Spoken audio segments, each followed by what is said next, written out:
We'll continue our lecture on page 6 of your textbook, or page 9 of section R.1, the lecture notes.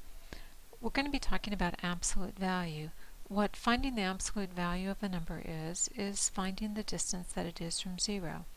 If you see the vertical bar with an A and another vertical bar, the way that that is read is the absolute value of A. The next line down, where it has a vertical bar and a -5 and another vertical bar, is read the absolute value of -5.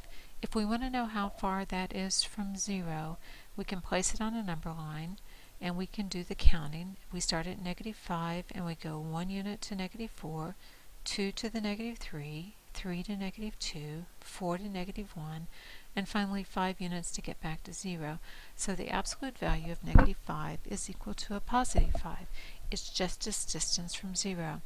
Distance is always measured in a positive number. Like if we go east 10 miles, we say we go 10 miles. If we go west 10 miles, we say we go 10 miles. Distance is always measured with a positive value. So the absolute value of -5 is equal to a 5. Likewise, the absolute value of a +5 is equal to a 5. It's also 5 units from 0.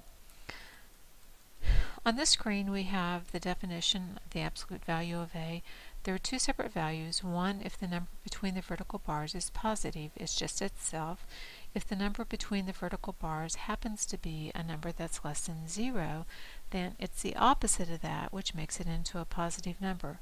The one fact that we need to make mention of is that minus a parentheses and a -6 is equal to a +6. So if you have the two double negatives, it's going to give you a positive. Like the double negative in English is supposed to be a positive, the double negative in algebra is also a positive number. This is one fact that we're going to see over and over again. So if you have any difficulties with it, let me know, or try to work with somebody in your group to understand that you have those two negative signs and it actually is going to reverse it and make it a positive. The bottom line for absolute values is that absolute values are never negative. The absolute value of any number is always equal to or possibly greater, or always greater than or possibly equal to 0. Some examples of absolute value in number 1, the absolute value of 4 is a 4. Number 2, the absolute value of -4 is a 4. On problem number 3, it's minus the absolute value of -4. So first you do the absolute value of -4, which we found out was a 4, and then the negative sign has to go back in front of it because the first negative was outside of the absolute value. Problem 4 is identical to problem 3, doing the absolute value of 4 first. Problem 5, likewise, we have to do the absolute value of -4 first, and from that we get a 4. Then we have 5 minus 4, and that gives us a 1. Problem number 6, although we haven't done it yet, we need to do addition and subtraction in order from left to right as we see them. So on this problem, we need to do 1 plus 2 to give us a 3. What we have left then is 3 minus 1 plus 1. Then we do 3 minus 1, which gives us a 2, and then finally 2 plus 1, which gives us a 3. You can't be tempted to do any part of it unless you take the entire sign of the number, of the entire sign and the number that's behind it before you do anything. You're always safe to go from left to right. When doing absolute value, we only have the definition for the absolute value of a single number. That's why we have to do all the calculations between the vertical bars first. More examples of doing work between the vertical bars first is in problem number 1. We get 3 plus 7 is 10, and 10 plus -5. We haven't had this, but this is like we have a positive 10, and we lose 5 things. We have 5 left. The absolute value of a 5 is a 5, and then the negative sign that was on the outside falls back in. Problem number 2 is similar. Here we do -3 plus -7. So we've lost 3 and we've lost 7. So we've lost a total of 10. We get 5 back, so we're still down 5. The absolute value of a -5 is equal to a 5, and then again the minus sign that was on the outside comes back in. Distances are a common application of absolute values. The definition of the distance between any two numbers is the absolute value of one subtracted from the other. The order that they're subtracted does not make any difference. So if we have the numbers 5 and 10, the absolute value of 5 minus 10 is equal to the absolute value of 10 minus 5. The first one gives a negative 5, the second one gives a positive 5, but the absolute value of both of those are the same, which is equal to a 5. On problems number 1 and 2 listed here, try to do these two problems. You can pause the video long enough to go ahead and try those and then see if you got the problems right. You could also graph them on a number line and count the spaces or the distance that was in between those two numbers. Here are the answers to those absolute value problems. There are some more absolute value problems listed here on this page. Likewise, you might want to pause it here and try to calculate the numbers for it.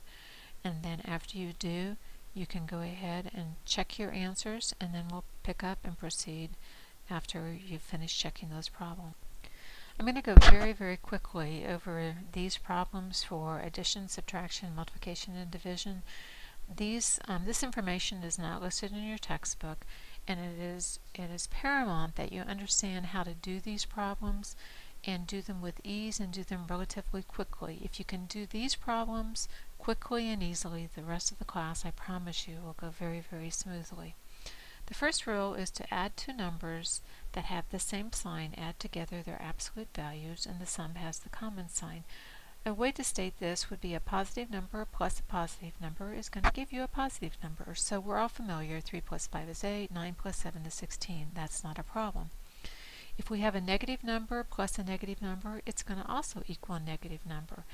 You could kind of summarize that by a minus plus a minus number equals another minus number. So minus 3 plus negative 5 is equal to negative 8. Negative 9 plus negative 7 is equal to negative 16. So if you lose 3 and you lose 5, you've lost 8. If you've lost 9 and you lost 7 more, you've lost 16. If the numbers are not the same, if they have different signs, then what you need to do is take the difference of their absolute values, and then the answer takes the sign of the number with a bigger absolute value. Examples of this are 12 plus negative 5 is equal to a positive 7. The difference between 12 and 5 is 7. The absolute value of 12 is the larger one, and it was positive, so the answer takes a positive. Or you can think of it, you have 12 things, you lose 5 things, you have 7 left. The next example, negative 12 plus 5, the same rule applies. 12 minus 5 is equal to 7, but here the absolute value of the negative 12 is larger, and this time it's negative, so the answer remains negative.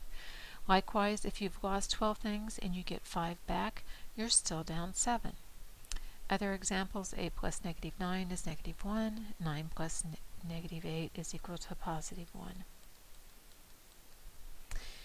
If you like to use a number line and to do addition and subtraction, here's how it works.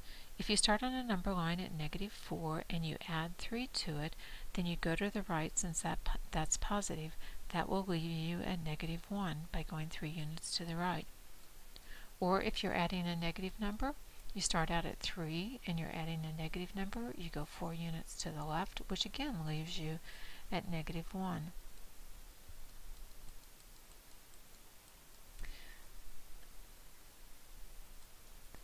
The rules for subtraction are also not in the textbook. It's basically to subtract B from A is to take the opposite of B and then add it to A. If subtraction doesn't bother you, you can leave it as subtraction. If you don't like subtraction, my recommendation is to get rid of it by using this rule. It simply is actually putting a plus sign in front of the negative sign that you have. So here you can see it's A minus B, which you can rewrite it as A plus a negative B, or by putting a plus sign in front of that minus sign. So here we have some examples, and actually since we're getting almost on the 10-minute spot, I'm going to go ahead and stop the video right now and talk about the examples on the next clip.